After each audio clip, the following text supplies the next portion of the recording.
네, 반갑습니다. 저는 지리를 주로 수업을 하고 있는 한만석 선생님입니다. 자, 앞에 좀 얘기가 길어지셨고 탐구는 이제 완전히 다른 패턴이라 제가 다른 각도에서 좀 말씀을 드려볼게요. 자, 일단 과목은 제가 지리를 수업을 하긴 하는데 다른 과목도 수업을 다 합니다. 하고 이제 지리를 주로 좀 하기 때문에 좀 말씀을 드려보는데 그냥 뭐 제가 이제 두서없이 얘기는 하겠지만 과목이 지리가 9과목으로 되어 있습니다. 그래서 지금 제가 프린트가 어떻게 나갔는지 잘 모르겠지만 그 내용에 보면 제가 이제 무시하고 그냥 이제 과목을 한번 말씀드려 볼게요. 가장 선택자가 많은 과목이 생활과 윤리라는 과목이 있습니다. 그래서 생유는 전체 61% 아이들이 하고 있고요. 그 다음에 사회문화라는 과목이 55% 정도를 하고 있습니다. 그래서 이게 왜 지금 퍼센테이지가 넘어가냐면 과목을 2개를 선택해야 되기 때문에 9개 중에. 자, 그래서 이 두 과목을 가장 많이 하는 이유는 딱 이유가 하나입니다. 뭘 것 같습니까? 일단 분량이 적어요. 요즘 아이들은 뭐 어렵고 쉽고 이런 건 관심이 없고 분량이 적고 국영수에 치이기 때문에 나는 무조건 시간 할애를 여기다 하겠다 라는 입장이 되기 때문에 그래서 이 과목을 선택하는 경우는 딱 두 가지입니다. 지금 얘기했던 대로 국영수에 일단 집중하겠다라는 거 하나, 두 번째는 중하위권 아이들입니다. 그래서 보통은 뭐 그냥 분량도 많지 않은 거 해가지고 빨리 끝내겠다 이런 경우가 되는데 제가 이제 작년 경우를 좀 말씀드려 볼게요. 자, 50점 만점에, 자, 50점이 이제 만점이니까 40점을 받은 아이면 굉장히 잘한 거거든요. 이게 4등급이었어요. 39점이 되면 5등급이 됩니다. 5등급은 갈 데약이 없어요. 그러니까 지금 제가 말씀드리는 게 뭐냐면 생활과 윤리 하지 말라는 얘기가 아니라 하나를 틀리는 순간 등급이 확 날아갑니다. 그래서 이게 다 모여있기 때문에 쉬운 과목이라고 생각하니까 또 쉽게 내면 되게 또 쉬운 쪽으로 가게 되니까 결국은 표준 점수라는 게 있죠. 그러니까 어려운 과목을 잘 보면 굉장히 점수가 올라가고 쉬운 과목은 잘 봐도 그냥 그렇게 됩니다. 그래서 그 점수 차이가 심한 경우는 13점 정도 차이가 나는 경우도 있었어요. 그래서 꼭 지금 얘기했던 대로 쉽고 분량이 적다고 해서 유리하냐? 절대 그렇지 않습니다. 그래서 제가 지금 말씀드리는 거는 두 과목에 대한 과목을 말씀드린 건데 이걸 우리가 보통 얘기할 때 일반사회군이라고 얘기하거든요. 지금 얘기한 과목은 논리성이 되게 중요하고 독해력이 뛰어나야 됩니다. 그러니까 지금 얘기한 과목은 언어를 되게 잘하는 애들이 굉장히 유리하게 돼 있어요. 그러니까 이 바로 독해력이죠. 독해력과 사고력이 좋은 아이들. 그러니까 우리가 보면 답이 나올 것 같지만 답이 이거 같기도 하고 저 같기도 하고 그래서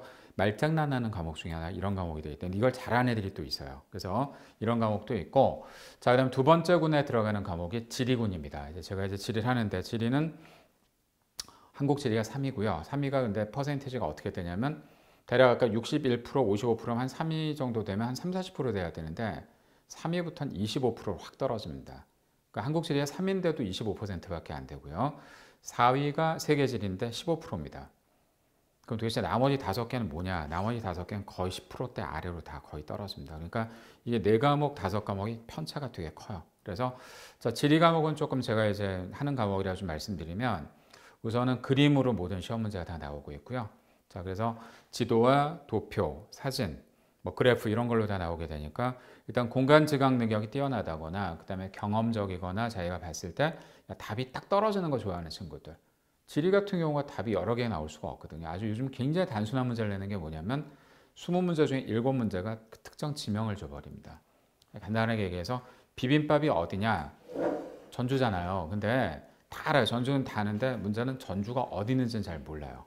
그죠? 그러니까 그걸 찾아내는 건데 우리가 단순하게 찾는 건 아니고요. 그래서 그렇게 찾아내는 과목이라 결과적으로 얘기한다면 이건 뭐 전주가 딴 데 있을 수는 없으니까 딱 정해진 답이 떨어지는 걸 좋아하는 애들이 있기 때문에 그래서 보통 애들이 지리 과목을 하는 애들은 이 공간 지각 능력이라든지 그다음에 또 미술하는 친구들이 많이 해요. 확실히 예능 쪽도 문과랑 같이 합산이 돼서 점수가 들어오기 때문에 자, 그래서 지리 과목은 그렇고 자, 세지가 이렇게 말씀드릴게요. 한국 지리는 옛날에 70%까지 올라갔었어요.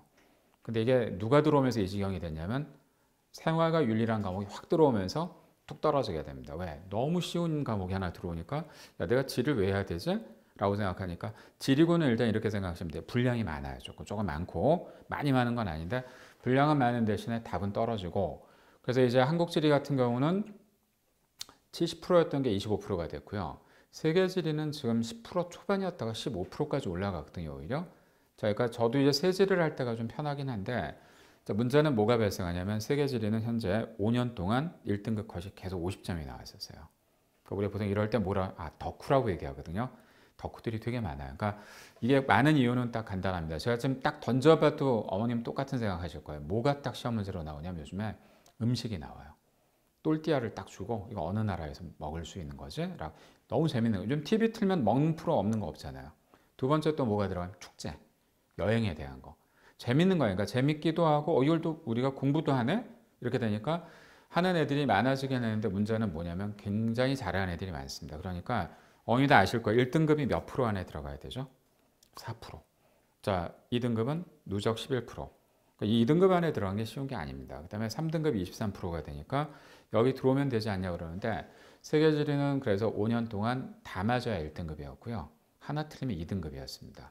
그러니까 아까 생활과 윤리보다는 좀 덜하지만 여기선 3등급 안에 들어가는 게 안 쉬워요. 실제로. 그래서 아까도 얘기했지만 재밌긴 한데 점수는 잘 안 나오더라. 이런 얘기를 하는 친구들이 많습니다. 근데 아까 한국지리는 어떠냐면 한국지리는 우리가 볼 때 이제 단순 비교하면 이거예요. 세계지리는 분량이 많고 한국지 우리나라 지도만 하면 되지 않냐 그러는데 공부해 보셔서 알겠지만 시험 범위가 좁을수록 어때요? 어려워요. 별 지저분한 걸 다 내거든요. 요 범위 내에서 내야 되니까 세계는 넓으니까 아프리카는 예를 들어서 나이지리아만 이렇게 딱 정해져 있어요. 나라들이 있는데 한국지리에서 막 별 이상한 데를 다 집어내니까 이게 세부적인 게 더 어려운 거예요. 어렵기 때문에 점수는 변별력에서는 훨씬 유리해요. 다시 얘기하면 어렵기 때문에 한 3개를 틀려도 한 2등급. 그러니까 만점자가 나온 적이 거의 없어요. 그렇게 되기 때문에 자, 저는 지금 말씀드리는 게 뭐냐면 쉬운 걸 해가지고 다 맞아서 점수를 딸 건지 그냥 어려운 거 한두 개를 해서 딸 건지는 이제 판단을 잘해야 될 게 과목을 잘 정해야 된다는 거고 좀 이따 제가 그 선택의 기준을 말씀드려 볼게요. 자, 그럼 역사는 어떻게 되냐면 한국사는 요즘 거론이 전혀 안 됩니다. 한국사 거론 안 한 이유는 저도 한국사를 가르치면 가르칠 게 없는 게 세상에 고려 문제를 내고요. 선택지에는 일제강점기 보기가 막 들어가 있어요. 그러니까 몰라도 그냥 치면 다 답이 됩니다. 그리고 한국사는 3등급 이상만 나오면 그냥 통과예요. 통과가 되는 거죠. 뭐 몇 점이 더 나오고 이런 게 아니기 때문에 자, 한국사는 그냥 하게 되는데 역사를 되게 좋아하는 애들은 그다음에 이제 다섯 번째가 이제 윤리와 사상이란 과목이 이제 한 12% 정도 이제 점유율을 갖고 있는데 자, 아까 그 윤리 중에서 그러면 생활과 윤리하고 지금 얘기했던 윤리와 사상 같은 윤리인데 왜 이렇게 차이가 납니까? 그런데 아까는 뭐였죠? 생활과 윤리죠. 그러니까 바른 생활이에요. 쉽게 얘기하면. 근데 윤리와 사상은 철학이 들어가잖아요. 벌써 애들이 여기서부터 지진이 나기 시작합니다. 이건 아니다. 딱 접어버리거든요. 그래서 지금 윤리와 사상은 5번째 과목이고 굉장히 논리적이고 또 이 판독력이 또 뛰어나야 돼요. 그러니까 거기까지 이제 보고 자, 제가 이제 역사 얘기하다 왜 했냐면 6번째로 들어가는 과목이 동아시아사라는 과목이 있습니다. 이 과목은 제가 전략적으로 되게 추천을 많이 해주는데 역사를 좋아한다는 전제하에 자, 왜냐하면 동아시아 하면 어느 나라가 들어갈까요? 자, 이거 어머님들 아셔야 돼요. 그래야 아이들하고 대화가 되거든요. 우리나라, 일본, 중국. 우리나라도 들어가요. 그러니까 한국사의 내용이 여기도 포함이 되니까 한국사의 내용이 섞여서 나오게 되니까 일본사하고 중국사만 하면 점수가 딸 수가 있는 거예요. 그래서 결과적으로 분량이 많지가 않습니다. 그래서 분량으로 따지면 아까 생활과 윤리 다음으로가 동아시아사가 적어요. 근데 이건 전제가 역사를 좋아해야 됩니다. 되게. 자, 너무너무 역사를 좋아해요. 미친 애들이 하나 어디냐면 세계사는 경우가 있어요. 세계사는 이름이 되게 길어요. 긴데도 자, 한국사도 좋아하고 동아시아 좋아하면 세계사를 싫어할 이유가 없거든요. 자, 근데 세계사는 선택자가 몇 프로냐면 7%입니다. 이제 계속 떨어지기 시작하고요. 자, 그러고 나서 중간에 하나 끼는 과목이 아까 동아시아사하고 거의 동률로 들어가는 과목이 법과 정치예요. 제가 오늘 오전에 이제 고3의 법과 정치를 가르치고 있는데 법정은 제 매력 있는 과목이긴 해요. 뭐 요즘에 뭐 여러 사건들 있잖아요. 그죠? 낙태법에 대한 것들이 나오고, 또 뭐 이제 요즘에 뭐 이제 기소가 됐고 뭐 좀 이런 여러 나오니까 자, 근데 이 과목은 제가 조금 피하라 그런 이유가 뭐냐면 법과 정치니까 과목이 몇 개예요? 2개예요. 2개를 하나같이 알고 하는 건데 재밌으니까 하긴 하는데 여기도 덕후들이 많습니다. 그 분량도 많고 자, 따라서 제가 볼 때는 법정은 저도 뭐 가르치긴 하지만은 일단 기본적으로 본다면 분량이 좀 많다는 거 그리고 한 10점 몇 프로가 되니까 이게 뭐 동아시아상 비슷한 관점이 되는 거 이게 7이고요. 그다음 8위로 들어가는 과목이 좀 전에 얘기했던 세계사입니다. 이 세계사는 정말 역사를 너무너무 좋아해야 되겠죠. 이거는 그죠? 자, 그렇게 되고 자, 마지막이 무슨 과목일까요 혹시? 경제입니다. 경제는 2%밖에 안 돼요. 전국에 5천 몇 명.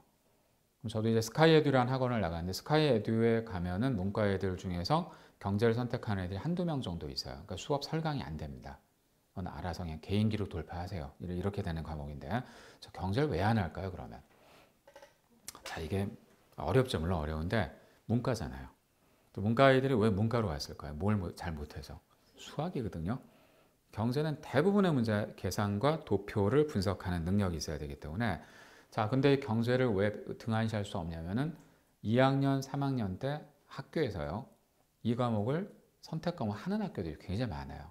이 주변에 있는 학교들 꽤 됩니다. 반포도 그렇고요. 저도 이제 애들 가르치니까.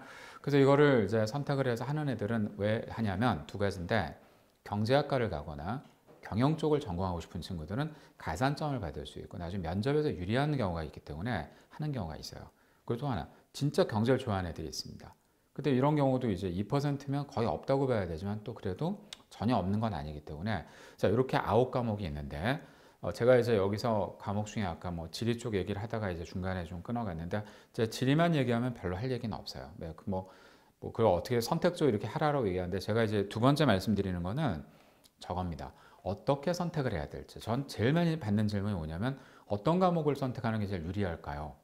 답답하시니까 그런 거 질문하는 분도 있고 아이들 누가 알면 제가 이렇게 여러 개 할 필요 없죠. 그냥 딱 이거 하세요 그럴 텐데 신기하게도 지금 말씀드린 9과목을 개별조 나눠주면 4개 섹션으로 나눠져요. 딱 들어보셨을 거예요. 그죠? 그러니까 독해력이 뛰어나고 사고력이 좋고 논리성이 좋은 애들은 일반사회 쪽을 해야 됩니다. 거기에 들어가는 과목이 지금 얘기했던 윤리, 그 다음에 사회문화, 자, 법정치 이런 과목들은 굉장히 지문 판독 능력이 뛰어나고 비문학에 강한 애들이에요. 틀림없습니다. 그러니까 그거랑 관련된 애들은 그렇게 가야 되는데 이것도 아닌데 뭐 친구가 뭐 지리가 좋대요 이래갖고 따라가면 다 박살나고 희생타가 되는 거죠. 점수 깔아주는 것밖에 안 되거든요. 이렇게 한 패턴이 있고 자 지리 과목은 이런 애들이에요. 그냥 답내는 거 딱 떨어지는 거 좋아하는 친구들. 그러니까 어떤 문장 보면 말장난하는 거 싫어하고 막 짜증나게 답이 2개 보여 이러면 이건 그 윤리 과목은 하면 안 되는 거거든요. 그럼 지리로 가야죠. 그래서 이 그림을 딱 봤을 때 아 그림에서 이건 답이 딱 보이네 이런 친구들이 있어요. 그래서 지리 과목은 사회 과목 중에서 유일하게 암기를 많이 하지 않아도 그림이 먼저 선명하게 떠오르거든요. 표나 그거 보고 이제 답을 내주면 되는 거니까 단 예전하고 좀 달라진 거는 뭐냐면 지금 제가 어머님도 어떤 걸 받으셨는지 몰라갖고 제가 좀 말씀을 드려보면 없으실 수도 있어요. 그래서 제가 이제 왜 제가 이걸 보려고 그러냐면 좀 뒤에서 잘 보이실지 모르겠는데 문제들이 이렇게 나와요. 되게 살벌합니다. 옛날에 그 학력고사 시절에 아마 보셨으면 그땐 단순답이 나오는데 지금은 그림을 3개 정도를 줘요. 다 개연성을 따져가지고 답을 내야 되거든요. 안 쉬워요. 그러니까 아이들한테 야 너희들 이 사회도 뭐 가외를 봤냐 뭐 개인지도인데 사회가 그런 사회가 아니고요. 딱 보시면 기절할 거예요. 못 풀어요. 풀 수가 없습니다. 이게 실제로. 그러니까 아이들을 다그칠 수 있는 게 아니라 보고 나서 이거 힘들구나. 풀기 좀 어렵네. 라는 생각을 해야 되고 그래서 요즘 사회 과목은 저도 1년 동안 애들을 가르치거든요. 1년 가르쳐야 정말 열심히 해서 제일 잘 나와야 2, 3등급이에요. 1등급은 어떤 애들이 나오냐면 정말 타고나야 되고 하늘이 도와줘야 됩니다. 그날 컨디션도 좋고 한 2, 3개 중에 찍었는데 다 맞아야지 1등급이 나오거든요. 쉽지가 않아요. 그래서 실제로 이제 사회 과목을 암기 과목이다 이렇게 하시면 안 돼요. 이제 그런 과목이 아니기 때문에 예전 같으면 뭐 8주 8회 듣고 그냥 뭐 시험 봐 뭐 이런 경우가 있었는데 지금은 그게 되지 않습니다. 상당히 어렵게 나오게 되니까 그 관점 보셔야 돼요. 그래서 제가 이제 어떻게 선정해야 될지 과목을 한번 말씀을 드려볼게요. 이게 순서는 제가 보는 각도이기 때문에 첫 번째는 지금 얘기를 다 드렸지만 결국 가장 중요한 건 뭐냐면 본인이 맞아야 돼요. 이게 왜 제가 이 말씀을 드리냐면 옆에서 되게 많이 바람을 넣거든요. 야, 그 과목이 좋대더라. 그게 10대더라. 누구 이걸로 1등급 나왔대더라. 작년에. 아무 의미가 없어요. 왜? 그 자녀에 대한 특성은 어머님들이 제일 잘하실 거예요. 우리 애는 논리성이 강하다. 암기력이 뛰어나다. 흐름 잘 파악한다. 다 알거든요. 그죠? 그러니까 첫 번째는 어떤 과목을 흥미 있어 하는지, 어떤 과목을 좋아하는지. 거기는 하나의 전제가 하나 있습니다. 학교 선생님들 중에 굉장히 그 과목을 잘 가르치는 분이 있어요. 그래서 애들이 그걸 빨려드는 경우도 있긴 해요. 그래서 나 이 과목 너무 좋아. 이러면 이것도 좋은 방법이 돼요. 그래서 제가 이제 어느 학교라고 얘기는 못하는데 판교에 있는 어느 학교는 제가 지금 수업을 지리 전공자인데 지리 수업을 해본 적이 한 번도 없어요.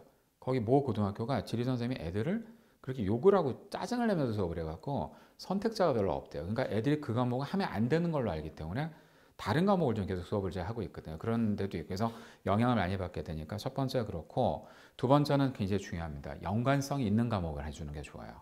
제가 좀 전에 말씀드렸던 대로 지리는 한국 지리, 세계 지리 어느 정도 연관성이 있냐면 제목이 똑같아요. 기후, 지형, 산업 구조, 도시, 인구 다 똑같습니다. 그 패턴이 같아요. 그 50%가 겹칩니다. 왜 제가 얘기를 하냐면 시간을 절약해야죠. 이게 메인 과목이 아니란 말이에요. 그죠? 메인 과목이 아닌데 국영수 해야 되는데 뭐 사탐을 들고 앉아갖고 좀 어느 세월에 해요. 그죠? 그러니까 결국 유사한 과목을 해주는 게 굉장히 좋으니까. 윤리도 마찬가지고요. 근데 역사는 조금 제가 좀 신경 쓰이는 게 동아시아사, 세계사를 묶으라고는 얘기를 못 할 것 같아요. 그건 조금 문제가 있으니까. 그리고 이제 그래서 가장 애들이 많이 먹는 과목이 아까 뭐라고 말씀드렸죠? 생활윤리하고 사회문화. 연관성이 있어요. 왜? 논리성을 따지니까. 그죠? 또 언어에 좀 자기가 자신을 갖는 애들은 그 과목을 선택할 수도 있는 거니까. 그래서 유사한 과목을 하면 시간을 한 절반 정도 절약할 수 있어요.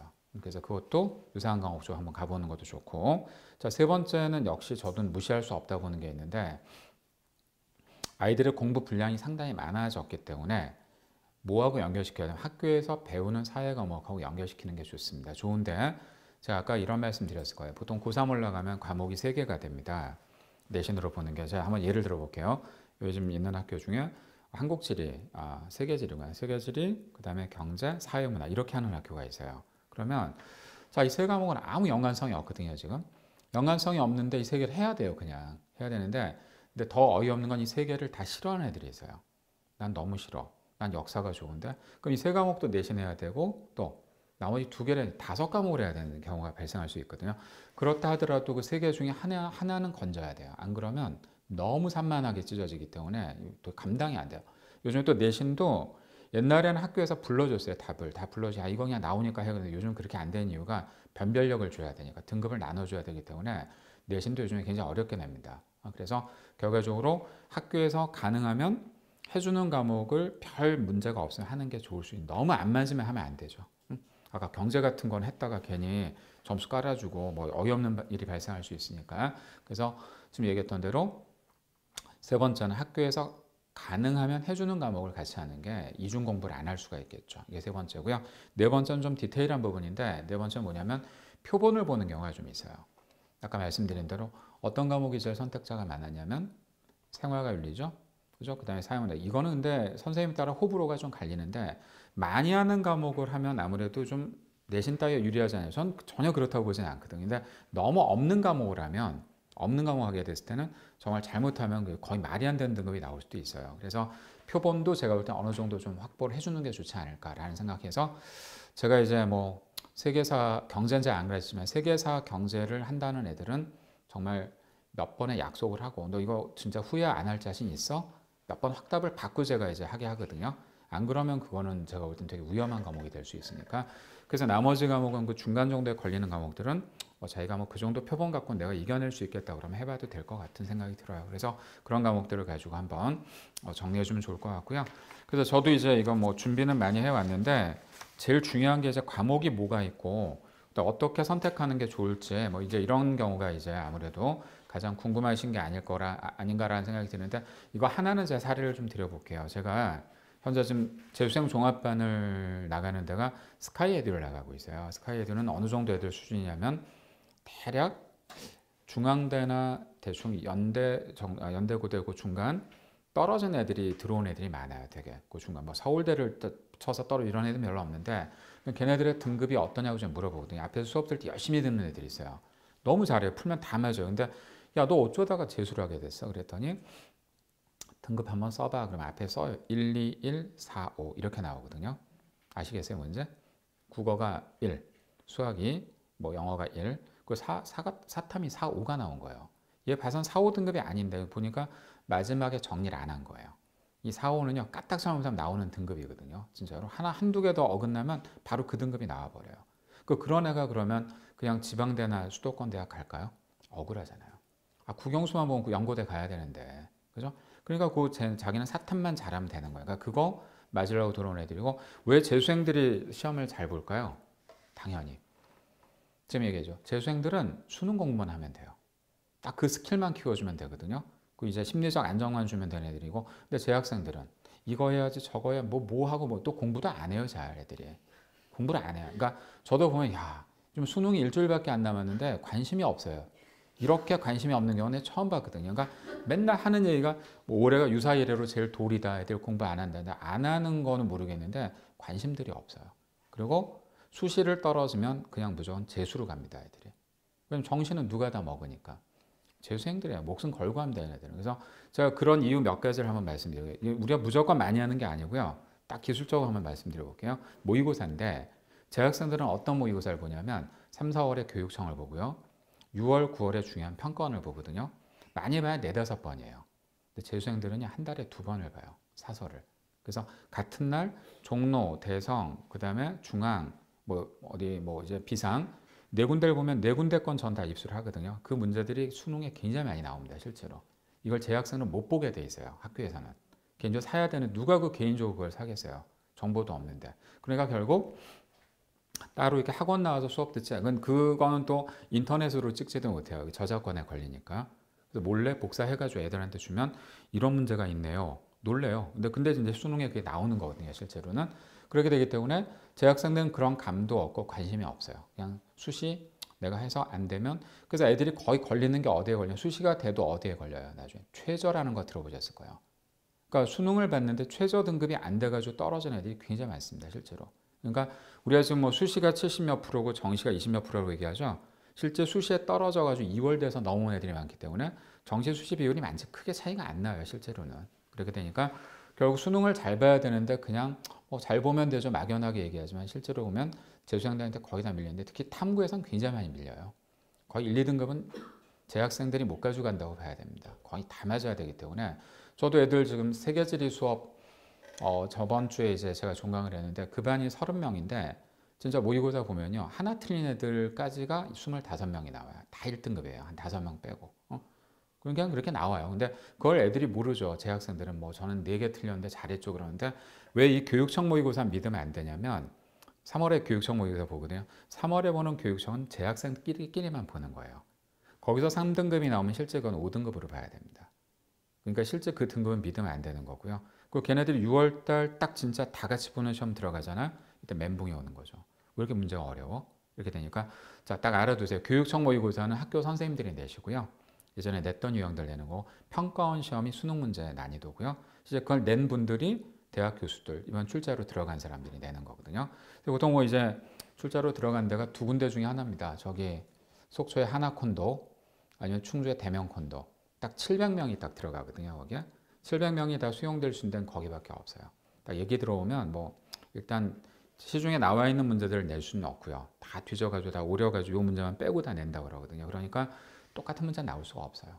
그렇게 낸다 그러니까 어쨌든 뭐 문제를 많이 풀고 뭐 이렇게 하는 게 중요한 게 아니라 완전한 내공이 쌓이는 그 개념 정리가 돼 있어야 되기 때문에 결론을 딱 내자면 탐구는 나중에 가서 여름방학 때 하지 뭐.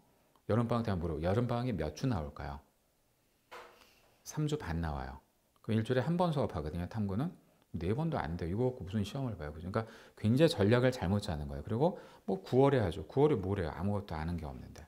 그래서 이게 한 번에 안 되거든요. 그래서 그러니까 이제 모든 그 과목 선생님들이 똑같은 얘기 하거든요. 가장 중요할 때가 2학년 2학기 끝나고 겨울방학이다. 중요하죠. 근데 거기에 어떻게 겨울방학이 다 하겠어요. 그죠? 근데 탐구는 해야 돼요. 진짜.